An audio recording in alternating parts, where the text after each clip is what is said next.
Bom, voltamos aqui à transmissão. Espero que o sinal esteja chegando aí.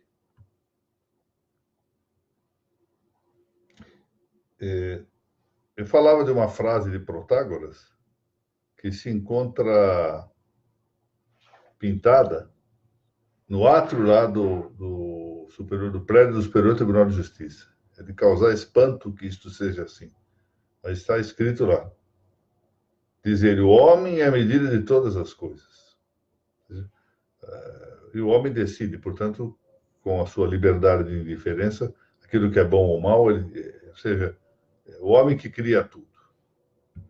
Exatamente isto é o que corresponde à atual ditadura do relativismo. Portanto, voltar às normas éticas enquanto possui uma relação causativa com a realidade das coisas. Realidade que não é esse conjunto pervertido de condutas eventualmente contrárias à sua natureza, mas é efetivamente aquilo que corresponde à natureza ontológica de todas as coisas. Eu me avaliei aqui, em parte por brevidade de causa, em parte pelo muito respeito que tenho por este autor, do pensamento de um notário contemporâneo, lá de Buenos Aires, de um professor importante também, que foi da Universidade Católica da Argentina, Bernardino Monterrano, e pensador de fundas características realistas, e que extrai da realidade das coisas, como digo aqui, ex natura rerum, consolidando-se com a doutrina clássica, as normas da moral pública. Ou seja, não é alguém que crie ideologicamente essas normas, senão que ele as infere exatamente da realidade das coisas. E diz ele que devem os homens observar em geral, e alguns de maneira mais graduada, essas normas. Por que alguns de maneira mais graduada? São aqueles que mais têm que dar exemplo na vida comunitária. E entre eles estão os notários. Ou seja, espera-se do cumprimento de algumas pessoas que sejam dotadas de autoridade social, autoridade comunitária, que seus exemplos possam frutificar. De esperar que essas pessoas sejam, de certo modo, mais vistas, mais contempladas nas suas atitudes, e por isso mesmo, se comportam bem, tendem a gerar exemplos que se multiplicam na vida social.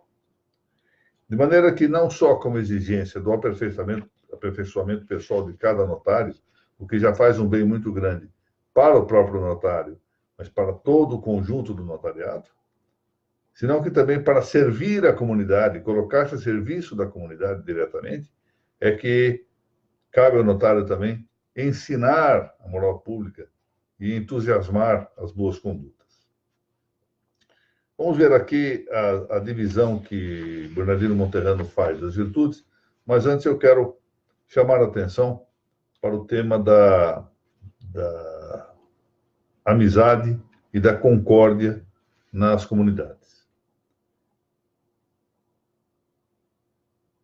É muito importante para a vida social que se estabeleça o mais possível a paz comunitária. E a paz comunitária é de relevo, sobretudo, para quem se dedica profissionalmente ao estabelecimento dessa paz. A magistratura notarial é a magistratura da concórdia, a magistratura da conciliação. Há pouco eu estive lá em Curitiba falando lá com o convite do Colégio Notarial do Paraná e disse exatamente isso. Ou seja, a conciliação e a mediação são funções típicas do notário. A legislação brasileira a respeito do assunto não precisava ter criado nada. Bastava, se não tivesse cruzado os braços, que seria melhor, já funciona o notariado, não é preciso dizer mais nada, dizer assim, notários são conciliadores e mediadores por natureza. Ponto. Resolvi o problema. Bom, já Aristóteles, que, como sabem, foi um dos três grandes nomes da filosofia grega, ao lado e na sequência de Sócrates e Platão, no livro 8º de sua Ética Nicômaco, dizer que a amizade é o mais necessário para a vida. Todo mundo já sabe, mas eu vou dizer para os meus netos, né? Esse BKK, que está aí, é indicativo da edição Becker, uma edição que se fez de tomos muito grandes. Então, o 1155, que está citado, para quem está lendo o texto, é a página. Então, nessa edição Becker, vai lá na página 1155, na coluna A, com duas colunas, coluna A e coluna B, vai lá na coluna A e encontra essa passagem. E é assim que se cita Aristóteles. Aristóteles não se cita por página da edição brasileira, da edição espanhola, da edição argentina, da edição francesa, porque é preciso que as pessoas encontrem no texto adequadamente. Aristóteles é um autor universal. E como é que se faz isso? Do lado das nossas... Se apanhar um bom livro de Aristóteles, vão lá verificar que do lado da página, numa página, vamos dizer, 230 das obras completas de Aristóteles, uma edição brasileira, vamos dizer, vão verificar que do lado tem um númerozinho. Por exemplo, 1155, depois vem A, B, C. Significa que corresponde à página que está citada no Becker. De maneira que, quando eu for citar a edição brasileira, eu não cito pela página da edição brasileira, mas eu faço referência a essa indicação do Becker. Pronto, meus netos já estão sabendo isso agora. Aristóteles ensinou que na vida política, a amizade parece assemelhar-se à concórdia. E diz que, sendo os homens amigos, aspas, nenhuma necessidade há de justiça. Mas, sendo justos, esse é o ponto, necessitam da amizade.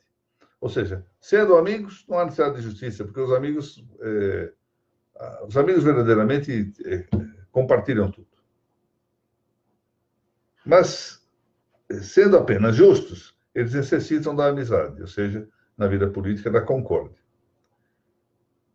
Isso sublinha ou faz sublinhar a relevância da magistratura da concórdia, ou seja, notariado. Quanto mais vemos que a amizade se reduz ao gênero da justiça. São Tomás de Aquino, nos comentários, exatamente os comentários da Ética Nicômaca, de Aristóteles, diz exatamente isso, que a amizade, ou a concórdia, reducitur ad genus justitiae, ou seja, reduz-se ao gênero da justiça, uma forma de justiça, potencialmente a justiça. A concórdia é uma espécie de justiça. E os notários, sendo vocacionados por seu próprio ofício a promover a amizade política, ou seja, a concórdia, são, ao fim, convocados a realizar, desse modo, uma espécie de justiça. Muito bem. Para promover a concórdia, no entanto, sendo a amizade um hábito eletivo, ou seja, nós elegemos os nossos amigos, escolhemos. Algumas vezes somos fortemente atraídos pela amizade de alguém, mas a verdade é que nós os elegemos, devemos, no mínimo, consentir nessa amizade. O notário deve observar pessoalmente a moral pública e, no que for de sua parte, fazê-la observar na comunidade. Porque não há verdadeira amizade política sem que ela tenha a virtude como causa. Não há amizade verdadeira sem que seja uma amizade que tenha por pilar as virtudes. Aí está novamente a frase de São Tomás: virtude é a causa da verdadeira amizade. A virtude é a causa da verdadeira amizade. Virtus et causa vere amicitiae. Disso resulta que Monterrano, esse notário argentino, ampare nas virtudes cardeais, aquelas são as virtudes, aquelas 4 virtudes que se comportam como as dobradiças de uma porta, né? São 4 virtudes que, em redor das quais se espalham dezenas e dezenas de virtudes anexas, virtudes potenciais ou virtuais. São virtudes, digamos assim, reduzidas em relação a essas principais ou cardeais. Então, ele ampara, sobretudo, nas cardeais, que são 4, como eu disse: prudência, fortaleza, temperança e justiça. Prudência, fortaleza, temperança e justiça. Mas ele apoia, sobretudo, na justiça, as diferentes virtudes público-morais, que, sendo ela, como disse agora, acabei de falar nas virtudes anexas dos hábitos cardeais, virtudes, portanto, partes potenciais dessas virtudes, ele ensina devam observar-se na vida da comunidade, diz ele, se é que aspiramos a uma rica convivência. Se queremos conviver ricamente, precisamos aspirar à concórdia e, por sua vez, apoiando isso tudo nas virtudes. E assim Monterrano divide estas virtudes. Isso é importante a divisão para nós sabermos exatamente o que é que devemos buscar. Nas virtudes, nós temos de educar-nos. Educamos-nos nas virtudes. O notário, é interessante, por que outro dia alguém me falava se eu serviria para ser, por que eu não prestava concurso para registros e notas? Bom, primeiro eu não presto porque eu não passo no concurso. Não há forma. Mas ainda que eu passasse, me dispusesse, eu não sei ser notário, não sei ser registrador. A minha vida inteira fui juiz. Eu observo o que faz o notário, observo o que faz o registrador, acho que consigo especular um pouco sobre essas funções, ou seja, especular significa teorizar sobre essas funções, mas eu não sou notário, não sou registrador. Por quê? Porque me falta a prudência própria, prudência que vem da experiência, ou seja, da educação para a virtude da prudência. A prudência se educa. Chegar a ser alguém, por exemplo, vamos ver aqui a nossa tabelinha do Boqueirão, ou o doutor Renato Lana, ou quem mais? O Pedro Bragato, a Vanusa Arruda. Não chega do nada a ser bom notário, bom registrador. Essa gente chegou ao ponto em que se encontra através da experiência, aprendendo a arte, acertando, errando, corrigindo os equívocos. Portanto, as virtudes são suscetíveis de educação, incluindo a prudência.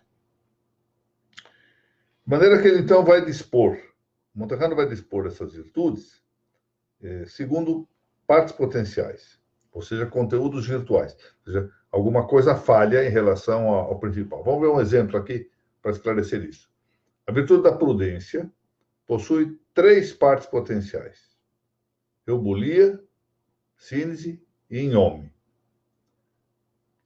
São partes potenciais porque elas realizam algo que está na virtude da prudência, mas não chegam a completá-la. E até na prática é possível que nós tenhamos pessoas exatamente assim. Por exemplo, a eubulia é uma virtude anexa da prudência, que significa a virtude de dar bons conselhos. Existem pessoas, isso é da nossa experiência comum, que são boas para aconselhar, mas não conseguem agir, quando tem que decidir para condutas próprias, não tem a mesma aptidão. Ou seja, não conseguem ter no mesmo nível a virtude da eubulia, que é uma parte anexa da potencial da prudência, e a completa virtude da prudência. Outros são bons na sínese, ou seja, são muito sensatos. Mas, por exemplo, não são bons para aconselhar, não têm eubulia, ou não são bons para decidir em situações excepcionais. Outros, então, essa é a virtude da sínese, a virtude da sensatez e a virtude da sínese. Alguém que seja habitualmente sensato tem a virtude da sínese. Outros, por exemplo, são muito bons para decidir situações excepcionais. Olha, consulte o fulano, porque nessa matéria, quando ocorre alguma coisa atrapalhada, de novidade, ele é bom nisso. Então, ele tem uma virtude que se chama virtude da inhome, ou, se falarmos em português, gnome, G-N-O-M-E. Gnome ou gnome. Gnome em latim, gnome em português. É a virtude de quem, diante de circunstâncias especialíssimas, tem uma solução adequada. E, às vezes, não tem, no dia a dia, não tem soluções sensatas. Pode ocorrer isso. E a virtude completa da prudência significa alguém que possui a eubulia, a sínese, a inhome e mais o império. Porque, às vezes, as pessoas têm tudo isso, mas não têm poder de império. Sabem o que tem que fazer, mas não passam a decisão. Não conseguem comandar a vontade para agir no sentido do que está indicado intelectualmente. Então, eu compreendo mais ou menos o que é, pois, uma parte potencial, uma virtude anexa das virtudes cardeais. Bom, nós vamos ver isso melhor adiante, mas, enfim, já fica, pelo menos, esclarecido esse ponto. Ele dispõe, então, o Bernardino Monterrano dispõe E ele recolhe isso da doutrina clássica, não criou da cabeça dele. Isso foi objeto de estudos que ele, afinal, também confrontou com a sua grande experiência de notário e com a sua experiência acadêmica. Divide, portanto, em partes potenciais da justiça. Ele diz que entre as virtudes públicas, moral públicas, estão a virtude da veneração, a virtude da honestidade e a virtude da civilidade. Vamos, nas próximas explanações, vamos cuidar de tudo isso, uma a uma, vamos ver todas. Então, veneração, honestidade e civilidade. Fala também de conteúdo virtual ou parte potencial da virtude da fortaleza. Ele fala aí na virtude da magnanimidade. A tudo isso ele acrescenta uma virtude cardeal, diretamente, a temperança. E aí ele apanha o primeiro grupo, que é o grupo da parte potencial da justiça, e faz uma subdivisão. Então, apanha as virtudes de veneração, que ele havia mencionado como anexa da justiça, é um grupo, e nesse grupo ele coloca 3 virtudes: a religião, a piedade e a observância. Pois apanha as segundas, virtudes de honestidade. Ali coloca a gratidão, a vindicta e a veracidade. Depois as virtudes de civilidade, ele divide em afabilidade e liberalidade. E lá, eu havia mencionado a piedade, ele divide em piedade familiar e piedade patriótica. Tudo isso ele quer, notem, fomentar. Olha lá. Então, religião, piedade, familiar e patriótica, observância, gratidão, vindita, veracidade, afabilidade, liberalidade, mais ali nós ouvimos isso, a magnanimidade, a temperança, e finalmente ele agrega 3 coisas: exemplaridade, espírito de serviço e formação cívica. Olha quanta coisa ele sugere para que o notário desenvolva em seu próprio favor, mas também seja ele um condutor da conduta social, sobretudo, tanto por meio da palavra, porque a palavra é instrutiva, muitas vezes é preciso a palavra para educar, mas especialmente por meio do exemplo. Alguém escreveu há pouco aqui, eu achei muito bem, que a melhor forma de educação é o exemplo. Não sei se é a melhor forma, mas que frequentemente é a mais eficaz, eu estou plenamente de acordo. Realmente, o exemplo de conduta marca muitíssimo as pessoas. Não é? Muito bem. Então, retomando aqui apenas para fazer um resumo da exposição, eu até devo dizer que preciso apontar um pouquinho melhor aqui a diferença entre o historicismo e a observância da realidade das coisas, porque não faltará quem tenda a achar que a observância da realidade das coisas significa exatamente apanhar os fatos consumados. Eu procurei aqui na exposição verbal deixar isso bem discriminado, uma coisa de outra, mas pode não ter ficado claro. Em todo caso, pois, com a recolha daquilo que é a natureza das coisas, sobretudo a sua fundamentação, a sua realidade ontológica, é possível, tal o fez Bernardino Monterrano, montar um quadro de virtudes ou de hábitos que são hábitos propícios para uma boa moralidade pública. E são sugestões para todos nós. Quer dizer, isso não é só para o notário. O notário ocupa aqui um papel privilegiado na medida que ele tem a condição de ser mestre disto, pela própria experiência de vida, pela própria experiência profissional. Mas é uma notícia que ele não tem só a condição, ele tem também o dever. E é um dever que se cobra. De maneira que, de um lado, é um privilégio ter uma posição autorizada a ponto de ser um exemplo para a comunidade. Mas a contrapartida disso é que também há um débito. Exige que se haja deste modo. Eu agradeço a atenção que dispensaram aqui a essa pequena exposição. Faço votos de que ela não tenha sido decepcionante. Quero cumprimentar a todos aqui. Às vezes eu não vejo alguns dos nomes, porque nem sempre carregam todos, mas, em todo caso, vejo aqui alguns eu já mencionei: a doutora Laura Porto, a doutora Fabiana Martins, a doutora Vanusa, já falei, doutor Pedro Bragata, a Sônia Batista, a doutora Nanda Neto, doutora Mônica, doutor Hilário Lula, eu vi, agora não está subindo aqui, a página onde eu vi que ele esteve aqui também, minhas saudações. Então, a todos os meus cumprimentos e também aos meus netinhos, ao Ricardo e ao Matheus, os meus melhores agradecimentos pela... Devem estar lá se divertindo com o avô que eu vou fazer, né? Muito obrigado a todos e, se Deus quiser, voltamos na semana que vem.